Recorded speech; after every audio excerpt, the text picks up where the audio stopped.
When you don't go to Geico.com, car insurance can seem intense. Like breakup R&B intense. I thought you said you loved the sweater that I got you.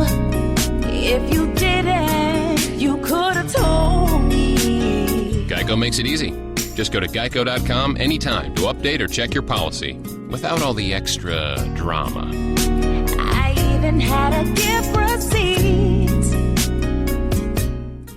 Hello and welcome to a brand new season of the Daily Fantasy Basketball Podcast. I'm your host, Marc Roberts, and I am joined today by Tyler Watts and Daniel Green.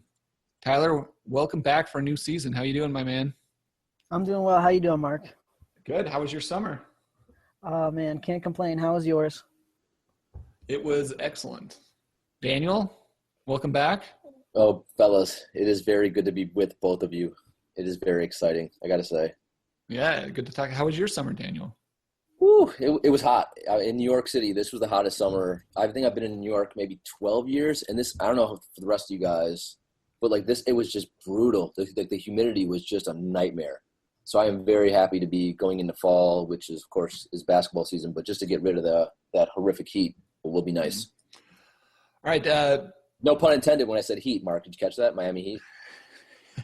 That was a very good lead into my next question, which was I want to hear about your summer, either from a basketball perspective or from a personal perspective, but we'll kind of slow play the summer talk. So let's hear about one thing on this first show, and then we'll hear about some more things as we go. So Daniel, do you want to hear? I think everybody wants to hear how you felt about your favorite player, Dwayne Wade, moving to the Chicago Bulls. This was tough. This was honestly, this was worse than any breakup I've ever had. And I'm only mildly joking. I think I've maybe had one legit breakup that made me feel more sad and blue than this one. But yeah, I mean, like Wade's been my favorite players. You know, he went to Wisconsin. I was a Marquette season ticket holder, and then ever since he's been in Miami, he's been my favorite player by far in the league. Miami's been my favorite team, and I mean, they just did him so dirty, I felt. And I loathe Pat Riley. I loathe the Miami Heat. I want them to lose every single game. And now I'm a Bulls fan. So it's been – like I was shocked. I mean, I think like most of us. I mean – So why were you disappointed if you don't care about the Heat? Why do you care? Well, what do you mean? I wanted him to finish his career in Miami. I mean, he's everything to South Florida. I mean, plus he wanted to stay. Like he didn't want to leave. Like Riley basically forced him out. Like really Miami didn't want him anymore. Like they wanted to go. I mean, I guess from a business reason, I can kind of understand. You know, they kind of wanted to go young, and they didn't. You know, they weren't going to win a championship with Wade, so they did. I guess you can make a case it's the smart business move. So, you know, it is what it is. But to me, it was kind of devastating. I mean, I even though in the back of my mind, I guess I thought maybe they could get rid of Wade one day. I didn't think, especially he was great in the playoffs. He had coming off a great year. I thought they would still sign him and he would play there another year or two. So it was pretty devastating, man. And plus, I'm extremely scared because I think the Bulls could be a mess, you know, with Rondo, Wade, and Butler, as we'll probably talk about, you know, all year long. So it was just and Fred Hoiberg. I mean, that's what you want to say. I'm going to give Hoiberg a chance. So, but yeah, we'll see. But very devastating over and surprised and sad. Mark. Oh, that's got to be the most surprising thing that happened. Yeah. I mean, I think it's more surprising than Durant going to Golden State. Oh yeah, even right up until the time he's actually signed, everybody was kind of like, well, yeah, he's visiting with the Bulls and the Nuggets, which was weird. Yeah, we don't think that he's actually going to leave the Heat. Yeah, if you read all the articles, he basically had he had that last meeting with Mickey Arison. He fully expected like Mickey Arison to give him some more money or basically come in and say, we really want you to stay. You should stay. But like according to, you know, some of the people in Miami, that just didn't happen. And they basically kind of forced his hand and told him to kind of leave Miami. So it's sad, Mark. I want to cry already. All right, Tyler, why don't you give us a nugget from your summer, either basketball related or otherwise? The big thing for my summer that I've been looking at is the Hawks trading Jeff Teague. Just because I think really, Tyler, this is your big thing from the summer. This is it. Okay, good. We made two great point guards. I just love point guards. So I veto this. I want veto. I want a dating story. I want a dog story. Something. Tyler, At least There's tell nothing us how you sexy. feel about Ben Simmons. There's nothing Huh? sexy about Jeff Tell us Teague. about how everyone in Philadelphia feels about Ben Simmons going Yeah. down. Oh my lord, you can't even turn on the television here anymore. Everyone There you always go. just crying about Ben Simmons getting hurt. He's gonna come back this year. I don't know why everyone's so mad. Middleton's out for the season at least. Come on. I hope they don't rush Ben Simmons back. That will be. Oh, there's no way they will. I don't know. Can we all, If Hinkie was there, I would feel better about it. Mark, can we all agree though? Because I think even Jeff Teague's wife would agree. There's nothing sexy or exciting about Jeff Teague. Let's just put that out there. I mean, That Like just you shows, said at the that just shows you how hardcore Tyler is. That's the first that thing is that true. he wants to talk about. and Tyler's now writing for like 4 different websites. So I mean, Yeah, that's what we should hear the about. knowledge that Tyler's going to Tyler- bring to the show this year. Tyler, plug everybody in. Where can we find your content these days? I guess maybe the better question is where can't we find your content these days? But tell us all the places we can go online to read your writing. Well, if you just care about fantasy basketball, you can read my writing on our website That's coming right. up. Do you have a Jeff Teague only website for us? All about Jeff Teague. You know Someone what? should do that. You can I might do that now. you can be my lawyer and then help me out with that, Dan. Yeah, I might There's do no that. way that you can can set it actually up. make a website, Dan. Dude, that's true. But I mean, that would be just a fascinating website to have. You know, Jeff Teague stats, like born, his age, his birthday, just all kinds of fun facts. Maybe a Anyways. Jeff Teague Twitter handle at the very least.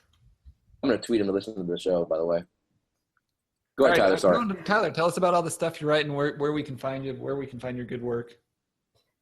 Okay, so I write about the Portland Trailblazers for #basketball. So if you go to #basketball and just go into the Portland Trailblazers section, you can find a lot of my work there. And I also write for a website called A Royal Pain, which covers the Sacramento Kings. Oh, very So cool. yeah, you can find. Breaking news, lot of Mark. work there. Mark, breaking. I know it's early in the season, but breaking news. I want breaking news. Tyler, you too. Oh, my The Spurs goodness. are already resting 6 players on Monday, tomorrow.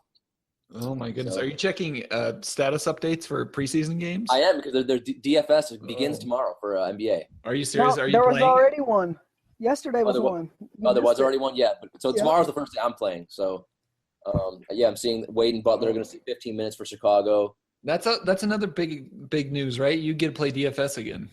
Oh, that is true. So, yes, since I last spoke to you about a month and a half ago, that New York ruled that DFS is now legal. So, yeah. Excellent. So, or actually, they passed a bill. So, yeah, and now I can play. I can play again. And only the most degenerates play on preseason games, I would guess. Oh God, you are absolutely right. Yeah. It's Actually, basically- I would think it's the opposite of what maybe your intuition would be. Is I would guess preseason's really hard to win money because only the good players are playing then, and then like the Super Bowl would be the place where there's a lot of easy money to be made. Wait, I kind of missed you for football. Well, you mean? so I'm saying like on the scale of sporting events people care about, like Super Bowl is probably the event that most people care the most about, and preseason basketball might be the one that people care the least about. But the Maybe. Super Bowl wouldn't be the hardest place to win fantasy DFS money. I think like preseason basketball might be the hardest place for people to win money. Yeah, I mean it's super hard because I mean you never know who's going to play a lot of minutes, and it's basically playing the lottery, quite honestly. Well, and like your random guy who doesn't know what he's doing isn't playing preseason NBA DFS, right? Sure. They're playing on the Super Bowl. It's all gung ho people who really know the NBA and who kind of who are following who know the depth chart of every team, and it's pretty intense stuff. Yeah. Those are the people you don't want to play as like you want to play against the guy who's just drinking beers. Yeah, that's a valid point. I mean, I wouldn't recommend playing preseason NBA if you're if you want like a what's the right word I'm looking for? You want a fair chance of winning. How about that? Right. Wait till the regular season. All right. Do you want to hear my news from the summer? Oh, of course we do.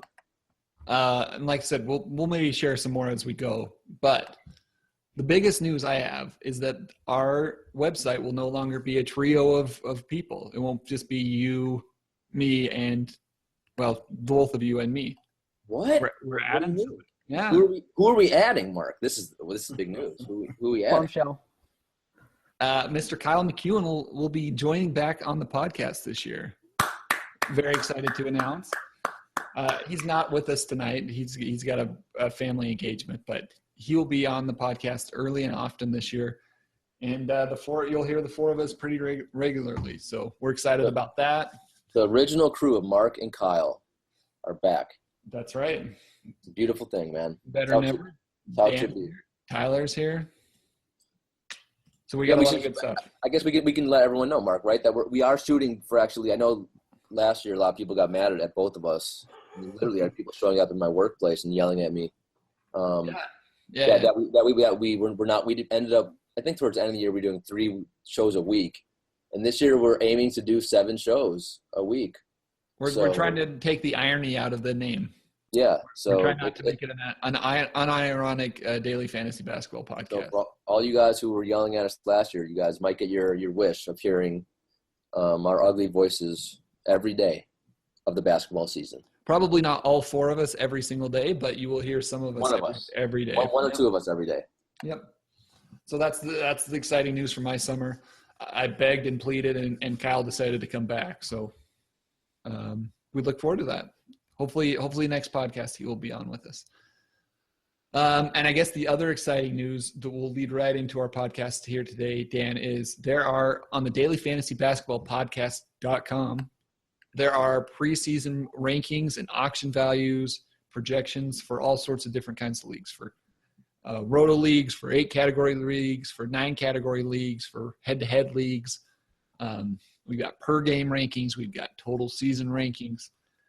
And as we have done in the past, if you play in a league that is not one of the ranking types that we have on the website, you can feel free to just write us an email at dfbpod.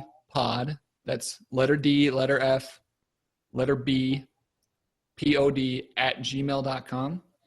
And you can tell us what the settings are for your league, and we will send you custom rankings, custom auction values. So, because really, like basketball, fantasy basketball, that's what it's all about. Is you've got to get the right rankings and the right auction values for your specific league. So, or for your specific punt strategy. So, you can tell us, hey, I play in a 9-category league, but I'm only focusing on these 5 categories or these 6 categories, and we will get you rankings for that punt strategy. So, once again, just write us at the email address on the website, and we will send you back custom rankings. Cool? Yes, sir. All right. You might want to say the website one more time because there's no the. Oh. And some people get confused about that. So it's Yeah. Daily Fantasy Basketball Podcast. Thank you, Tyler. Don't put the because if you put the, you're going someplace else. I don't know. Is there another website that has the Daily Fantasy Basketball Podcast.com? I don't know. You'd have to look that up. Just don't put it in for ours because that's not the website. It's dailyfantasybasketballpodcast.com. Just so everyone's clear. I'm typing it right now. I'm seeing if anything comes up. Hey, something comes up. Yeah, don't do that. dailyfantasybasketballpodcast.com. All right, but what we are going to talk about in our first show today is those rankings. So we're going to talk about rankings from an 8-category league and auction values from that same league. Once again, everything is league specific. So, I see things on Twitter all the time like, hey, why do you have John Wall ranked so high? Or why do you have Anthony Davis ranked so low? It really is just dependent league to league. You can design a league where almost anybody is the top-ranked player. And specifically, even more than the league, it depends on your punt strategy. So we're going to talk about this because 8-category leagues cover pretty well a lot of leagues. But if you play in a different sort of league, don't think that this necessarily applies to the league that you're playing in. But again, I've come up with these rankings. Daniel Green saw them for the first time today, and he's going to go through the rankings and tell me which ones he disagrees with, or maybe which one he agrees with. If you want to tell me good job, Dan, that's just fine too. Dan? Oh, sorry, man. I was too busy reading fun facts about Jeff Teague. By the way, he attended Pike High School in Indianapolis, Indiana, and as a senior, that's my hometown. As a senior, he averaged 22 points, only 4 assists a game as a senior in high school. I mean, that's a little surprising. Anyway, but no, yeah. For the rankings, I just want to say I think Mark overall did a fantastic job. You guys should definitely check this out. This is what Mark does all summer. He just goes in the basement. You don't see him. His family doesn't see him. he just does the rankings. So that's right. So we owe him a lot of gratitude for getting this done for us. It might be worth 15 seconds of just explaining how the rankings work, because a lot of people will say, hey, why do you hate who, why do you hate whoever? Why do you hate Tim Frazier? That's what I said to you. Why do you hate Tim Frazier? So what I do is I have an algorithm that I use to project each player's stats. And then the rankings are based entirely off of those projections. It's just a mathematical formula. There's no subjectivity to it. So there's subjectivity to the rankings, especially the playing time. So there's no bad questions, right? But if you have a question about the rankings, don't write to me and say, hey, why did you put LeBron 7th and Chris Paul 8th? A better question is, hey, why is LeBron James, I think his free throw percentage is too low, or I think he's going to get more assists than you projected him for, or I think he's going to get more steals. Because that's really the way that the projections work is if I go in, I don't move the players up and down subjectively. What I would do is I would go, if you were right, I would go in and look at LeBron James assists. I would say, yeah, they're too low. I'm going to increase the projection a little bit, and then that would increase his rankings. Or I'm going to decrease his assists a little bit, and that's going to decrease his rankings. So I think the focus, and maybe as we talked, Dan, the focus ought to be on the projections, not so much on the rankings. Right. Cool. Yes, would you want to just get started? Yeah, let's get started here. Who do you want to talk about first? Well, I see first of all, and I know it goes against what you just said. Look at the stats, not the rankings. But you have Steph Curry, or we have Steph Curry on our website ranked number 1. I think Harden is pretty much the clear-cut number 1 pick for me this year. It's going to be in that D'Antoni offense. It's going to be the point guard. I know Curry's going to get you more three-pointers, but I'm a little worried about Golden State players in general this year. I think they learned their lesson last year. Winning 72 games or 73 games, that doesn't mean anything. They're just going to gear up for to get them to get hopefully the number 1 seed, but then rest up, get ready for the playoffs, be healthy. It's going to be their main thing. I wouldn't be surprised if some nights, even last couple of years, Curry wouldn't play a lot of fourth quarters. So I'm very high on Harden. I think he's the number 1 guy to want. I'd even want Westbrook number 2. And then I would probably maybe go Curry at the highest. I would take Curry as probably number 3 this year. That's kind of the first thing that stuck out to me. Case for Curry. Go ahead. All right. So last year, Curry averaged 30 points. We'll just focus on his points, rebounds, and assists for a second. Last year, he averaged 30 points, 5.5 rebounds, and 6.5 assists. And we'll throw in his 3-pointers, 5 3-pointers. So I agree. I don't think he hits all those marks again. I think that was probably somewhat of a career year for him. If he makes all those, there's no way in hell he'll make those again. Yeah, so here's what I've got him projected for, right? I've got him going instead of the 30 points he averaged last year, I've got him for 25 points, so a 5-point drop-off. And then I've got him going down from 5.5 rebounds to 4.5 rebounds and from 5 3-pointers to just over 4 3-pointers. So I do have him taking a step back, and a lot of that is because I projected him for fewer minutes. Right. He's just so darn good. That just means he's not as valuable as he was last year, but he's still more valuable than anybody else in the projections. Now, I will grant you, I think Harden, I've always sought after whoever was D'Antoni's point guard, and the fact that it's James Harden this year is really enticing. So I would have no problem if somebody drafted Harden over him, and their auction values are actually pretty close in our projections. But if you're taking into account the percentages, and Curry's going to shoot, and you have to think his shooting percentage is probably not going to come down with all those good options. He's going to get, with Durant there, he's only going to get more open shots. I still think the shooting's going to come down. It's just, you can't shoot that well again. I just don't. I don't know, man. I don't care if he's wide open for every shot. I really don't. I think he could do 50. We've got him projected for 50% from the field this year, which is actually a half a point worse than he was last year, and 90% from the free throw line, which I think is where he's been the last 2 years, which is totally repeatable. 50% from your point guard and a 90% from the free throw line is also pretty valuable. So, Harden's going to be just as good from the free throw line, but he's not going to shoot as good from the field. Yeah, I have no problem with Harden. He's going to score more points. He'll probably get as many steals. He'll get more rebounds. He's not going to get as many. He'll get more assists. He's not going to get as many threes. But I think the percentages and the 3-pointers probably tip in favor of Curry for me. But I think I'm probably in the minority. I think Harden and Westbrook are kind of the consensus guys who should be 1-2. Yeah, I think that's right. I mean, I just see, especially when you take into account how close, all of Houston's, and then I even think Westbrook too. OKC's games they're going to be much more competitive games. They're going to get much more minutes. I think both those guys. I will tell you this: I projected Harden for more minutes than any other player in the league. I think that's right. So that's baked into the numbers there. I mean, I see his minutes. You're projecting 37. I'm like, wow, that was low. I mean, I could see, we all know Harden doesn't play any defense, so he can play 40 minutes. And it really only feels like 20. Yeah. And plus, I wouldn't be surprised if he is tired. I mean, they easily can slide Beverly to the point, and maybe there'll be a lot of games where, 10 to 15 minutes a game where Harden's playing the shooting guard or going back to his original position. So I could easily see Harden playing 38, 39, 40 minutes a night. Mr. Tyler, what's your take on those three? How would you rank them?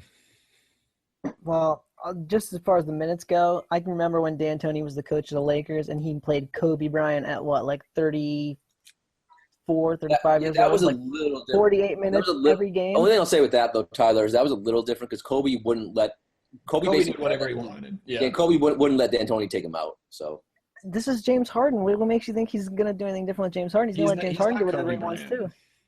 Anyway. He may not be – How would you rank those three guys? But well, I think Curry was just so much better last year that it's going to be hard for me not to take him number one. Even I'm kind of with you on this one, Mark. I mean, if you remember last year, at points, he was $15, $20 almost higher than everyone else in the auction values. So, I mean, even if he comes down and everyone else comes up, I still think he edges everybody. There it is, Dan. I win. Yeah, you lose. By the way, are you guys going to be rooting for Golden State or against them? And Durant, are you going to be cheering him or booing him? I am going to be booing them with every ounce of my being. Why? I hate Miami. Number one is my team I hate the most, and then GoldenTate number two. What's your deal with what's wrong with Golden State? Because Durant should have stayed. Come on, you got to be kidding me. You go to Golden State and you want to be a part of that team. I mean, that's ridiculous. No, I have no problem with him leaving. In fact, I was kind of hoping he would leave. Golden State is kind of an interesting choice. I kind of was hoping he would go east just to make the playoffs more interesting. Right. I mean, you don't go to that team. I mean, come on. Seems like a cool place to live. You got a lot of good teammates. I can't blame him. I know, but I mean, just in terms of, when you're looking at his legacy one day, you're gonna be like, yeah, he chose to go to a team with the best team that was coming off the best regular season ever. Anyway, let's move on. Yeah. So the next set of players I think we should talk about, man, which I find pretty interesting is Kawhi Leonard Giannis, and I'm not sure who the third one in that group we can throw in. Paul George. I'm surprised you skipped over Carmel Anthony Towns at 5. Yeah, look, man, I know you love I know you love Towns, and I think right now we have him at the number 5 spot. I'm perfectly fine with that. I mean, Towns is. I think he's going to have a monster year for Thibodeau and in Minnesota, so I think that's fine. All right. I thought I'd get more pushback from you on that, but no. I mean, I can't. I mean, I pushed back enough last year. I can admit when I was wrong, and then look, he's a beast. So. Good for him. And again, we're talking about eight categories. So to get a center who can shoot above 50%, a lot of centers shoot above 50% from the field, but who also shoots 80% from the free throw line is a big deal. Yeah, agree. But I do think two guys we have low are Kawhi and Giannis. Okay. Kawhi's number 11 for us, and Giannis is number 14.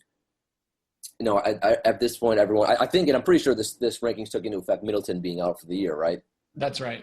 So, look, Giannis is going to play a lot of point guard for the Bucks, unless something changed that I'm not aware of. I think Giannis's numbers across the board are going to be fantastic. He's going to get. I think we have him for 35.5 minutes. I could see those minutes being even a little bit higher than that. I think he's. No, I actually am glad you brought this one up because this one was a tough one for me because.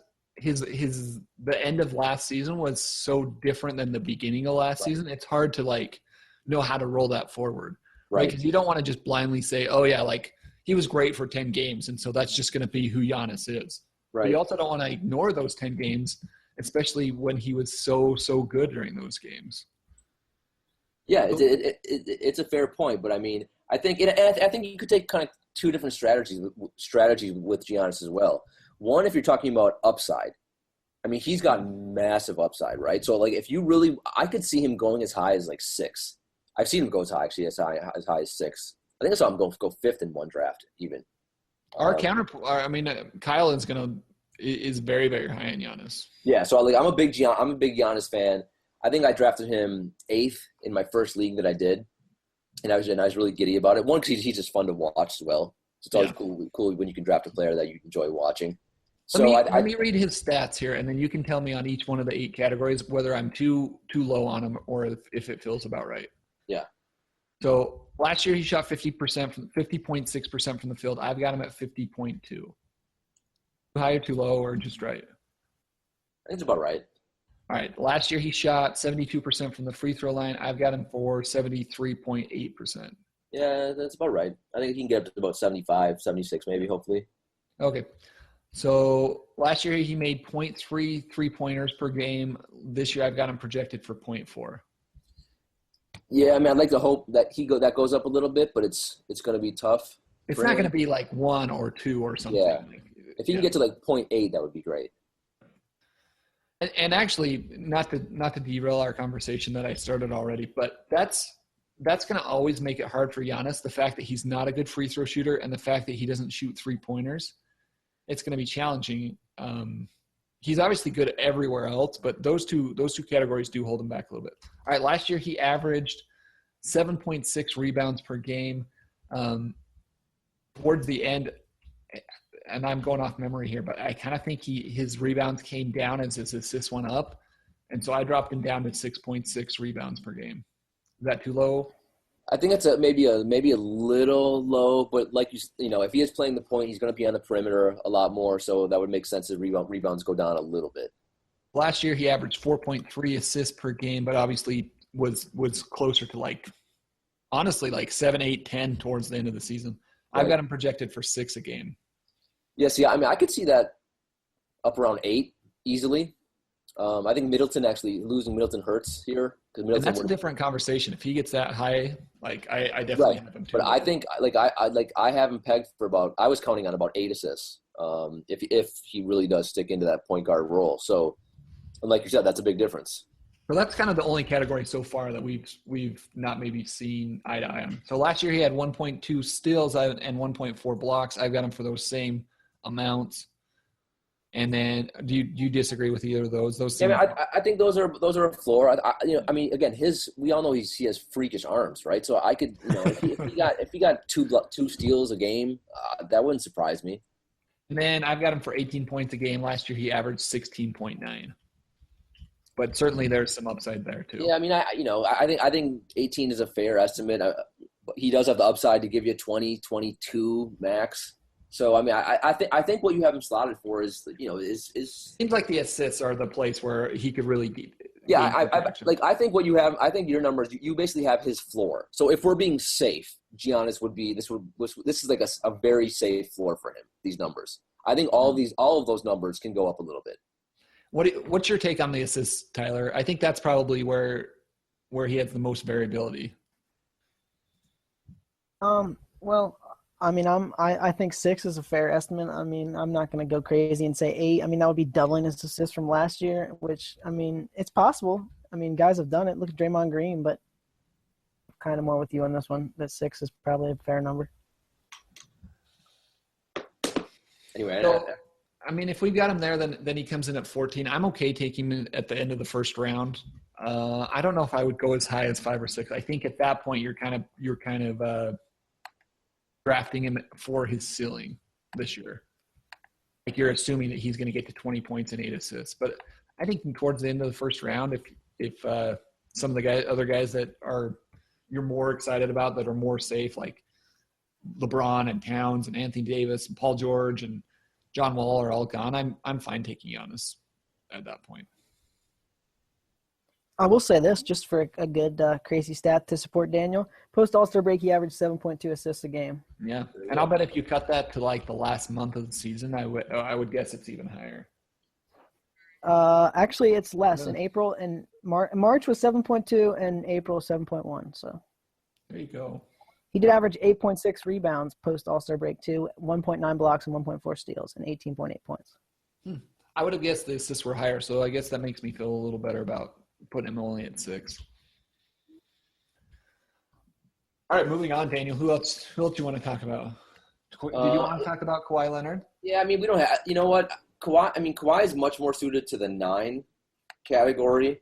He is. Because the two notes always about Kawhi is he's every year he plays fewer games than the other players at the top of the rankings. He and Anthony Davis struggle to get a full load of games in. And so when you're looking at the rankings, that always brings him down a little bit. And then a lot of Kawhi's value comes from turnovers. Right. So I mean, if you're in a 9 category league, like we have Kawhi 11th here, I'm fine with that. If it's a 9 category league, I have him a little bit higher. I have him actually around 6 or 7 even. Where do we have him in the 9 categories? That's a good question. Let me pull that up. Very exciting. Oh, looks like he's 7th. Okay, yeah. So that's about right. So I'm good with that.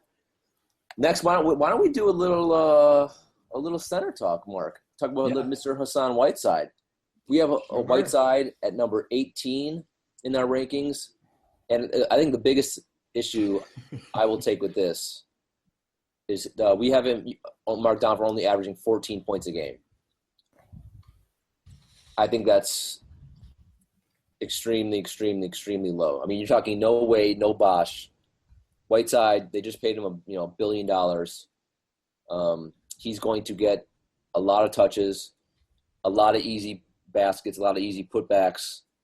So I think though, can he? I mean, he actually can. If you watch, he has. It's funny if you watch him play. Shockingly, he does have an offensive game. Like he's not DeAndre Jordan. Like he can shoot the ball. He can shoot free throws. He has a nice little like 12, 13 foot jumper. So he does have an offensive game. I mean, obviously he's not Karl Anthony Towns, but he's skilled. So I think he's going to average around 18 points. And I think number 18 is a little bit too low. If you want to draft in the end of the first round, I have no issue with that. Interesting. Yeah. So here's I guess the case against Whiteside, and I will just say this about the projections is. And I think the minutes are too low. I think Miami, they're going to play him a ton of minutes. So we have him for 29.5 minutes. I think he's going to get a lot more minutes than that. Yeah, he probably should. I know that fouls sort of hold him back there a little bit. What I will say about the projections,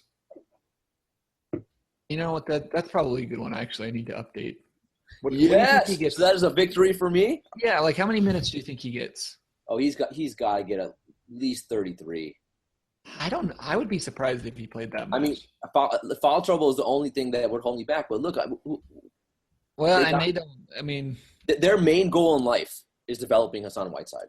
So let me share with you last year the rotation in Miami.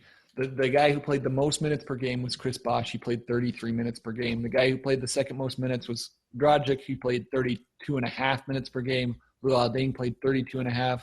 Joe Johnson played 32 when he was there. Dwayne Wade played 30. So I would have a hard time. I would guess that he's not going to go above 32. Fine. 30. I'm fine with 32. But that's.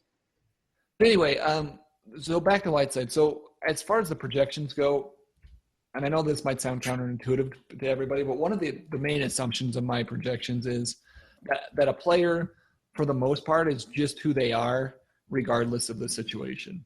So if you take away playing time and if you take away injuries and just look at everything on a per possession basis, players, even when they change situations pretty drastically, generally produce at about the same rate in any given situation. Like Hassan Whiteside, in 2 different seasons with different teammates, best example, but he's generally given us 26 points and 22 rebounds per 100 possessions.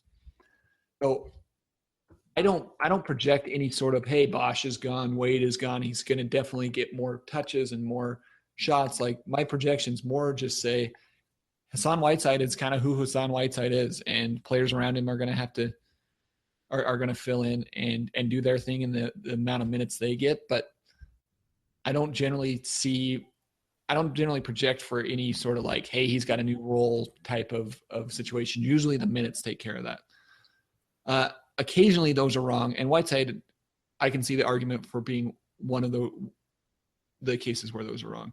I think the big question mark for Whiteside, though, is his free throw percentage. Right? So season 1, he shot 50%. Last season, he shot 65%. And towards the end of the season, he shot like 80, 90%. He was great. So the thing that always holds Whiteside back, at least both seasons so far, is the fact that he's such a poor free throw shooter. And if he's going to shoot, Carl Anthony Towns type numbers from the free throw line, he's going to jump up right near where Carl Anthony Towns is. Right. All right, let me ask you this. So many darn shots. If he shoots such a good field goal percentage. Let me ask you this. Let's say you need a center, and this is to Tyler and Mark. Let's say you need a center. Would you go Whiteside, Jokic, Horford? Ooh. Like, do you think is that close? I mean, would you is it? I love Jokic. I know everyone loves. I mean, he seems to be the darling of fantasy centers this year. Everyone. He also gets some of that Carl Anthony Towns line of shooting 50% and 80%. Right. So I mean, like, if you had to rank those 3, remember Horford's now in Boston, because I know in our 8 we're talking about in a head-to-head league, right? Sure. I mean, I don't know. Pick whatever league you want to pick. Well, so and maybe this is a cop-out answer, and Tyler, I'd love to hear your thoughts on this. In a head-to-head league, I'm taking Whiteside. Like, I want the awesome blocks, I want the huge rebounds, and I want the high field goal percentage. Right? Like, he's dominant in 3 categories.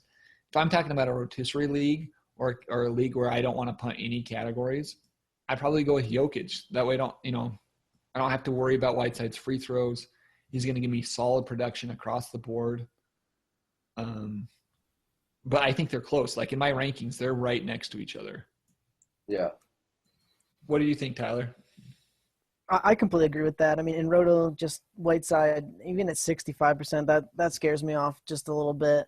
So I think I would go Jokic there. I think Horford is definitely third out of that group for me. And head-to-head, I think I'm going Whiteside too, just because of the 3 dominant categories. Plus, I mean, like Daniel's saying, he's got upside for more points.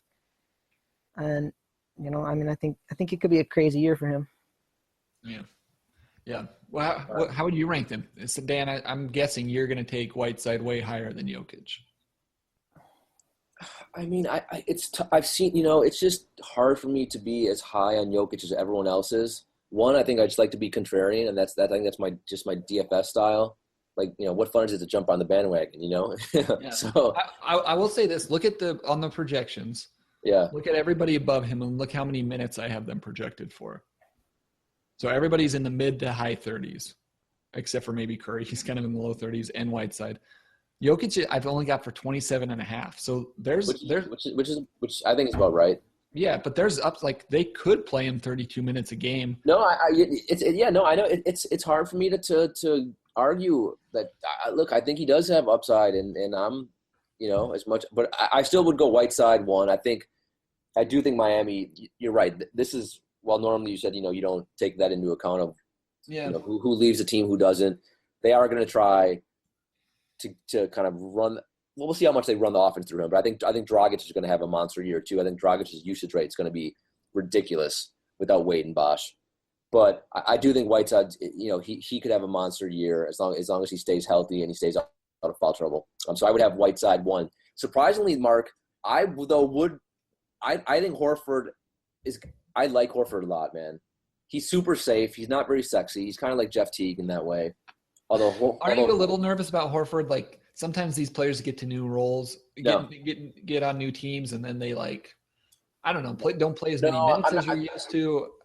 I'm not really nervous at all because, one, Boston has been so dreadful in the front court the last couple of years. They've just been a mess. So I think he's gonna be like a dream for Brad Stevens. Like, I think Stevens is going to love him. He's going to find a great role for him. See, I think we all think Stevens is a really good coach. I think he's going to get good shots in that system. So I think he's going to have a really good year for Boston.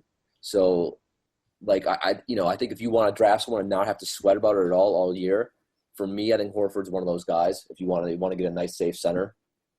So I do like Horford. I think Jokic is riskier than others do.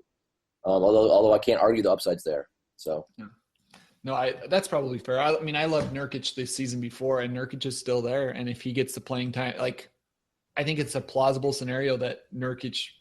I don't think it's likely, but I think it's plausible that Nurkic beats out Jokic, and then Jokic is second string or something. We've all had the Jokic Nurkic nightmare. I mean, literally. I mean, you know, who's going to play this tonight? You know, it's like God only knows.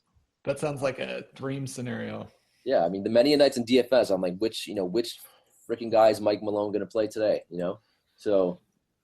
All right, Dan. I think we have time for one more, so let's see what you got. Man, there's so many guys we want to talk about. All right, we got plenty of time. You know what I want to put on other nights.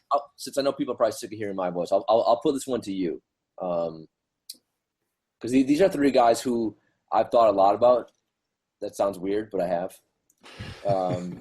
One is Victor. In his late sleepless nights, he's thought a lot about these three guys. One is, and we haven't ranked close.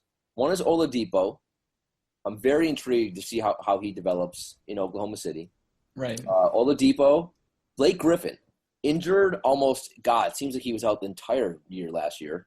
I mean, he missed so many games for, punching the equipment guy. And then I forgot what was banged up before. Was it a knee he had before that? Yeah, was it a knee and then was it a thigh injury or something? I can't remember. Yeah, I think. But anyway, quad. He strained his quad. Quad. Yeah, you're right, Tyler. Yep. So, yeah, so Oladipo, Blake Griffin, and the third guy I want to talk about is Carmelo. So we have those guys ranked. Let's see. Yeah, basically right by each other. Ranked, 27, Blake Griffin 28, and Carmelo 32. Where did you guys' feelings on those? Like, I mean, I'll just give you my mind really quick, and then I want to get your thoughts. I think Blake's gonna have a monster year. I think he's a free agent after this year. I'm pretty sure, at least he has a player option, or so I think he's going to want to have. I think the Clippers in general. Like, I think the West. People always say how much the East sucks and the West is so great. The West is horrendous this year. That's not true. The Warriors play in the West, right? The West sucks. You have Golden State, Mark. Then you have San Antonio, and you have the Clippers. I mean, after that, I think the East is better than – the top 10 teams in the East are better than the fourth team in the West, in my opinion.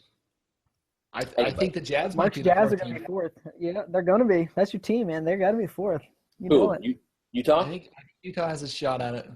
Yeah, no, but what does that say? Like, how truly good is Utah? I think Utah could be fourth in either conference. Utah's roster this year is crazy deep. Like, they got guys who aren't even going to see the court that are good players, man. No, I would not be surprised if Utah ends up being fourth in the West. But what I'm saying is, you could take the top 8, 9, 10 teams in the East, and they would do very well in that West. I mean, you have 3 teams in the West that are legit. I think the rest are question marks. Anyway, so I think Blake Griffin's going to have a monster year. I truly do. Oladipo, I'm just not sure what to expect, man. He's been such a roller coaster in Orlando. How well is he going to mesh with Westbrook? I mean, Oladipo needs the ball in his hands.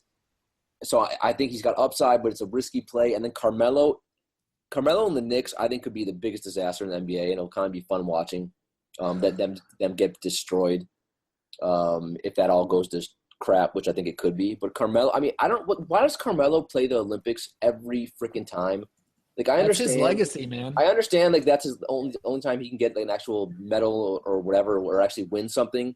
But like, the dude's 32 and he's got 30. Is he older than 32? 32 years old with horrendous knees. Like, what is he doing? Like, if I was the Knicks, I would not let him be playing on that Olympic team.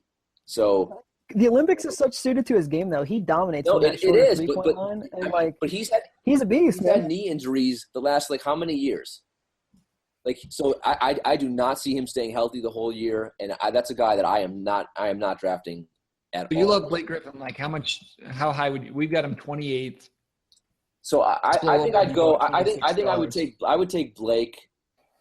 The highest I would take Blake is probably like late second round, but like we have him like 28. Maybe I could see him going in like early 20s. Okay. Well, and the thing you love with Blake Griffin, right, is the assists. He doesn't rebound quite as well as you'd hope. He scores very well, especially like it's hard to find players in the second and third round who are going to get you 22 points a game. You feel pretty safe that he's going to get you that many points, that he's going to get you pretty good but not great rebounds. He's going to get you close to 5 assists per game, which, listen, outside of point guards and even some less than elite point guards don't get that many assists per game. That's, I think, where his value can really help you out. I think the limiting thing with Blake is always the defensive stats, right? He doesn't get you a steal a game. He doesn't get you a block a game. And that's kind of challenging if that's going to be your second round pick, getting you no defensive stats. So he's kind of a weird player to fit into your lineup, honestly, because again, he passes like a point guard. He scores really well. And then he doesn't do a whole lot else. Yeah. I mean, most people forget, I mean, the Clippers run a lot of their, even though they have Chris Paul, they run a lot of their offense through Blake Griffin. Right. But yeah, I'm with you. The defensive stats hurt, and the rebounds do hurt because DeAndre Jordan hogs every damn rebound. Yeah. Blake, and I guess I would say about Carmel Anthony, just to finish up, is I kind of think he's the epitome of a safe player. Like, you know exactly what you're going to get and not get from Carmel Anthony. You're not worried about those knees, man? No, I think that's built into his what you expect from him. Like, I think it's safe to say that he's going to sit out 10 to 15 games with knee problems, if not more. I think it's safe to say that he's going to shoot close to 40%, maybe 42% from the field. Like, that's a problem.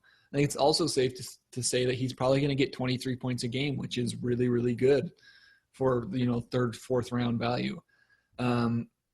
He's also not going to get you a lot of defensive stats, kind of like Blake Griffin. So I think you know exactly what you're getting with Carmelo Anthony. I don't think there's anybody whose ceiling and floor are so close together. And really the only reason that he could turn out as a poor pick is one, if you overvalue him and take him way too high, or two, if his knees do just kind of go and he has to sit out 40 games instead of 10 games.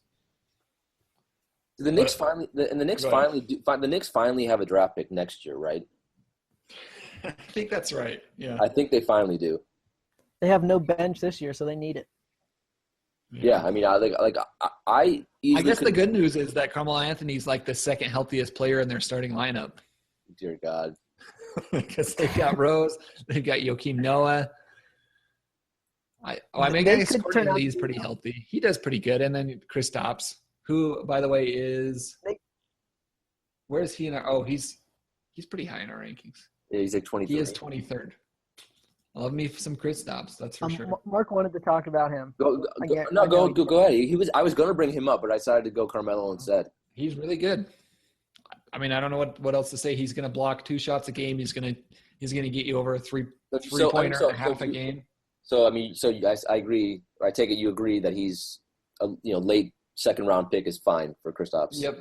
And I've been able to get him in the third round in some of the mock drafts I've done. So that I feel really great about that. Tyler, quick, give us your analysis on Blake Griffin. Did you mention Oladipo, Mark? I have no idea what to do with Oladipo. Yeah, I don't either. Like, I really don't. He's the guy in the draft that I'm hoping somebody else takes, and I don't have to worry about. Like, I just don't know, man. I could see him. The thing is, they have to play him minutes, right? You know he's going to get a lot of minutes. He's one of the best players on the team. He's going to play a lot. And you could see him doing like some secondhand. Like, you can envision a scenario where this works out beautifully for Victor Oladipo, and he's a great, great fantasy player. You could also envision some scenarios where this goes really poorly.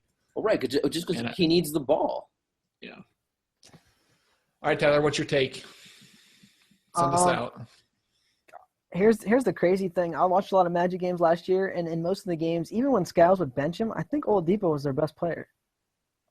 So, I mean, like, certainly possible. I get that, like, him not – I mean, like, he's not going to have the ball as much in his hands with Westbrook around, and I get that. But, I mean, I'm not saying that he's safe because, I mean, obviously it's a new team. Chemistry could go wonky, and they could be really bad, and things could turn bad there. But I actually like Oladipo. I think at 27, that's a good pick. All right, quickly, Blake Griffin and Carmelo.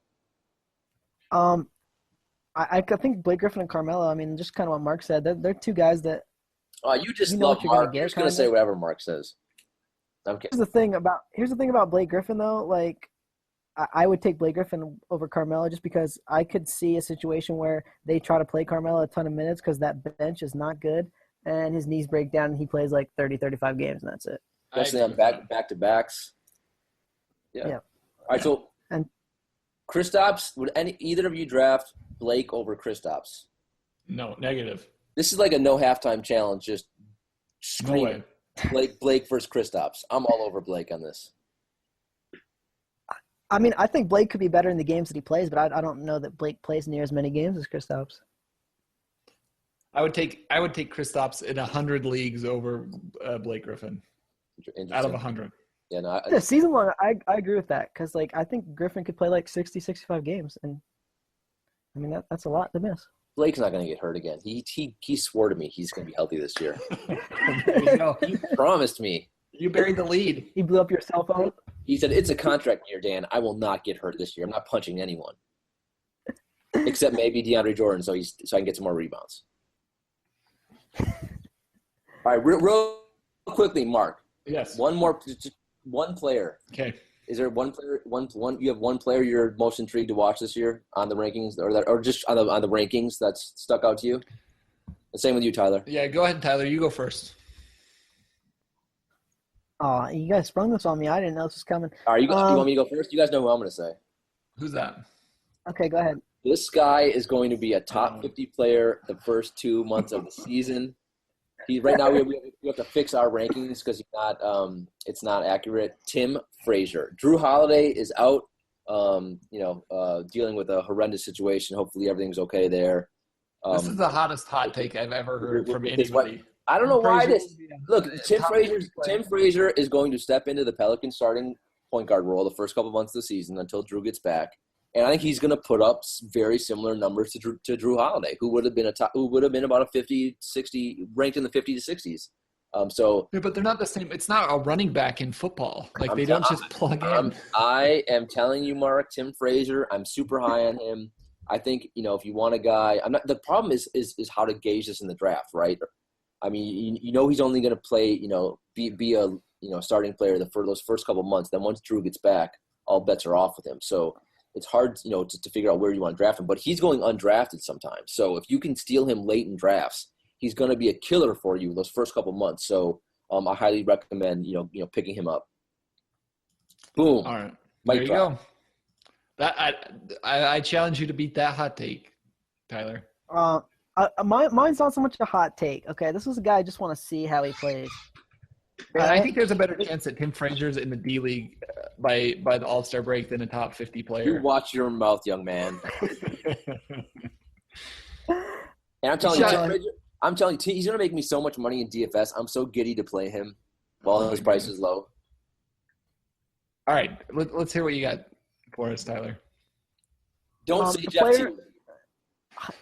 Okay, I'm not going to say Jeff Teague. The player I'm most intrigued to see this preseason and to start the regular season is Dario Saric. I've been hearing crazy good things from all these Philly people now that Ben Simmons went down, that he's been looking like a beast, and that they're going to give him some big minutes. And I'm just interested to see how he meshes in there. We have him ranked 102nd in our 8-category rankings. And if you listen to these Philly people, they seem like he's going to be like a top 50 player, that he's just going to be stuffing the stat sheet all over. So I'm just interested to see what his game looks like. Yeah, top ranked rookie in my rankings. The guy I'm most interested in seeing is the guy who is hopefully going to take Victor Oladipo's position in Orlando. That's Mario Hezonja. I was intrigued by his play last year. I think having Scott Skiles as his coach his rookie year was a disaster. But I'm interested to see what Frank Vogel does with him. So he's one of those guys that I would think about drafting at the end of the draft and as a lottery ticket and putting him on my bench and hoping he works out. And if he doesn't, then you can drop him for somebody who has a little bit less risk associated with him. Where do you think Scott Skiles went? I think he's at the bar drinking beers with the guy from the Shield. Isn't it just odd that he just quit like that though? It is kind of weird. I assumed he must have had something else lined up. Don't you think those guys look the same though? You know who I'm talking about? Yeah, they do. They do. Yeah, they absolutely do. I think he's Dan's neighbor in New York City somewhere, just having a slice of pizza right now, just chilling out on his couch. Trust me, if a millionaire would not be living right next door to me. I wouldn't be surprised if he's coaching like 6th graders and just screaming at them. I want to see like him and Larry Brown be high school coaches in the same league. Larry Brown is going to be a high school coach next year, so maybe I know, that's what I just said. I want Scott Skiles to be in that same league. He's going to make kids feel so bad about themselves. And then he's going to leave like halfway through the year. Yeah, exactly. All right, and I think that's a great place for us to end. Thanks for joining the show tonight, Dan. Thanks again, Tyler. Tell us where. Back. Yeah, good to be back. Tell us where everybody can find you, Dan, on Twitter. I thought we were taking. Or anywhere else. If you want to give your home address, that would be fine too. No, we'll stay away from the home address. You can find me on Twitter at Daniel A. Green 1. Green like the color. That's at Daniel A. Green 1. That's Tyler? it. You can find me at Watsy4444. So that's my last name with a Y and then 4 4s. And you can find me at Marc F. Roberts, Mark with a C. And once again, if you want custom rankings for your league, if you want custom punt strategy rankings, please send us an email, or you can reach out to us on Twitter. Probably best, you can send them to me or Dan. Probably best to send them to Tyler. I think Tyler's going to do the majority of sending those out. So reach out to us. We'll get you some custom rankings. And hopefully you will hear another one of these podcasts soon. I don't know exactly when we're recording the next one of these, but we have many more players to discuss. D'Angelo Russell, I want to talk about the Lakers. Man. Yeah, we got a lot of good guys. Yeah, no question. Yeah, we'll be back soon. We don't know when. Especially every podcast. I'm sure like people are used to hearing this. Every podcast says this. The whole rate and review the podcast thing. Especially right now, if you can subscribe and put a nice comment and a nice rating, that helps us a ton as we get going here to get us high in the rankings, helps us to get sponsors, helps us to keep recording. So if you're like, it doesn't really matter, maybe during the season that might be more true, but right now it really does make a big difference. So please go rate and review the podcast, and we will talk to you again soon. Thanks, everybody. Thanks, guys. When you don't go to Geico.com, car insurance can seem intense. Like breakup R&B intense. I thought you said you loved the sweater that I got you.